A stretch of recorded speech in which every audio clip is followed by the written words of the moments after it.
hhhguy2004, a good friend of mine here on YouTube. What's going on, buddy? What's going on, Stevie? I am glad that you were able to get in tonight. What's going on in Connecticut tonight? I'm in New Hampshire. Oh, shoot, I apologize. There you go. I knew it was up north. Just watching that 50 greatest matches or whatever. The matches on there were great, weren't they?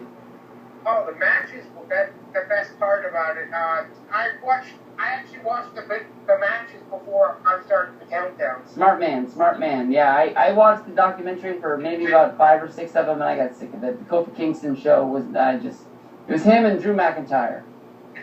I can't remember what I'm up to. I think I just went by Brock Lesnar, I think. Yeah. CM Punk really puts over the Brock Lesnar finish. The F5, just how graceful it is. Whenever Punk does any of the inductions, he did it really, really well. Everybody else though just seemed like they were just saying like, "Whoa, wow, how cool!" Like, it really didn't mean anything. Yeah, I mean, some of them were good, but some of them I just didn't really even pay attention to. I was like, who gives a shit? Yeah, what did you think about the Slaughter heel turn? That's one of the first things they have on there. I thought that was really, really cool. Oh, you mean the where he was teaching the guy how to do the Cobra Clutch? Yeah. There is the camel clutch. Yeah. He's walking, and you can tell he's gonna put it on one time here, and he's not gonna let go. Yeah. How's your day been, man? I didn't really do a whole lot of much. I took my daughter to school. I stayed with her today, and we went to Yogurt Monkey, went to the gym, and now I'm here watching Money in the Bank on TV. Nice. Yeah, I didn't really. I had a doctor's appointment to pay some bills, save, life, Oh, yeah, pretty much. I really wanted to make a video today, but I couldn't really think of anything that was newsworthy enough. I couldn't really think of anything that I really wanted to talk about. So I was like, maybe I'll just do a live call and see what other people want to talk about. Yeah, I made a video earlier today about Damien Sandow and how I liked his progression, I just don't know where they're going with Sandow. Like, it seems like they want to give him TV time, but they don't really want to put him in any, meaningful feuds, that you want to remember. I said, in my video, I said maybe Triple H could put him over. I don't know. I'm not. For me, I want to see Triple H not do anything until Lesnar finally does something to break the camel's back and make him come back there and kick some ass. I mean, I'm talking about after. Oh, like down the road? I don't know. It seems like if Triple H was going to help anybody, he should have helped Drew McIntyre already. Because Drew McIntyre's at the point now, people don't even really know he's on the roster anymore. McIntyre, who the fuck is that? Oh, man, he looked like he was going to be the future main event savior of the WWE, a couple years ago. He had Vince's backing, or, whatever. Yeah. Basically, anybody that he's ever came out there and backed, the Pope, when he was, whatever his name was in ECW, Elijah Burke, his backfire never really worked out. So what the hell happened to Swagger? Something about he was smoking real marijuana, so... Yeah, that story was pretty funny. I don't even know if it was really real or not, but I guess he's failed too many drug tests, and when you fail a drug test, they just give you a fine, and they just say, hey, knock it off pretty much, and he wasn't doing it, so I guess the only way they can think of punishing him is to make him lose on TV week after week. That's fucked up. Yeah, I think I read somewhere, you said in the video that they get in more trouble for smoking the fake stuff than the real stuff. Yeah, I don't really understand that much, but I guess the fake stuff, Spice or whatever it's called, ooh, that's when Miz just got hurt. But it's just all full of chemicals and stuff that really, really mess with your brain, so maybe you should stay away from that stuff as well.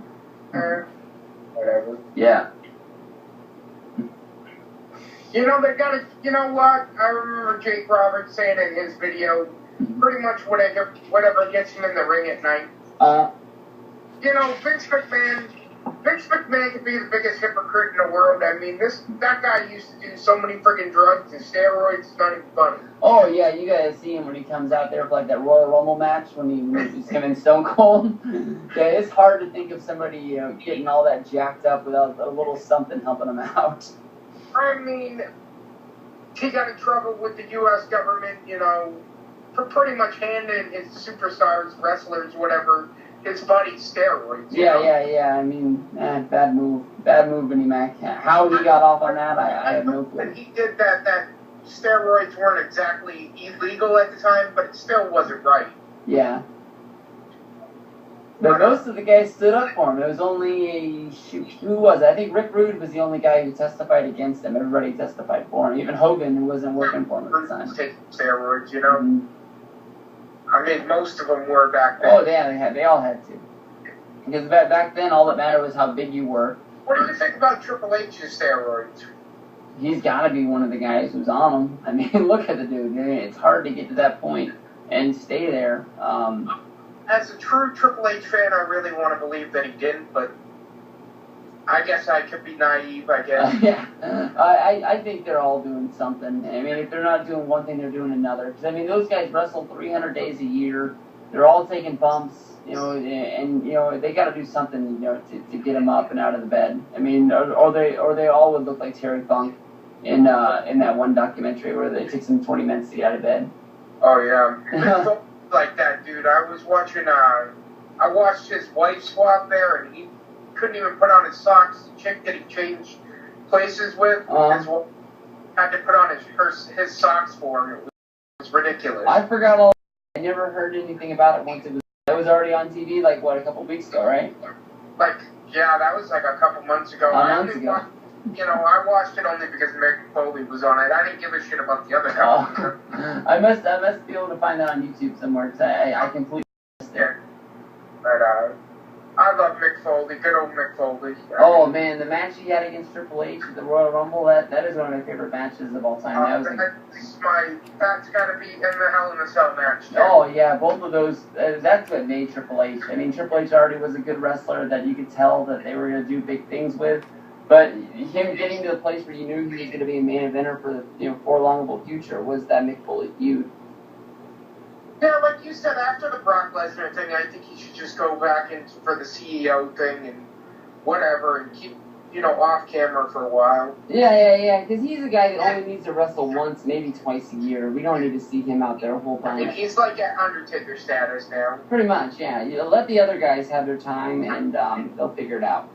Now, what do you think about Shawn Michaels wrestling again? I personally think that he should just, keep it and stay retired, be the only one that when he's retired, he stay retired, It wouldn't be horrible to see him have one more match. My dream is always to see that one more, Triple H versus Shawn Michaels match. They're two of my favorites, and I got to keep that dream alive, that they would do it one time, and then both of them would say goodbye. Definitely Triple H and Taker shouldn't have no more matches. They have no more left to prove, you know what I mean? Yeah. I mean, they had their match at 17, even though WWE won the race at from the build-up the past couple of years. I think they just didn't want to talk about the American Badass. I think they don't want people to remember him, not being the dead man. You know what? I saw him back in the day as the American Badass, and you know what? It was awesome. Dude, he came down the ramp and he almost ran his bike into the damn ring. That's awesome. Do you remember when Hogan stole the bike and he tried to run it up the ramp and he stalled it out 2 or 3 times on Raw? Was it him that dragged Hogan behind the bike? Or Yep, that was horrible too. Oh, man. That whole thing was bad. Fucked up shit wrestling, man. Yeah, I was mad at that time. Like, I was a big Hogan fan, but, like, putting the belt on him in 2002, that was a huge mistake. Him beating Triple H, I just couldn't wait for Undertaker to beat him. I was just like, come on, get this over with. That was more of a mistake.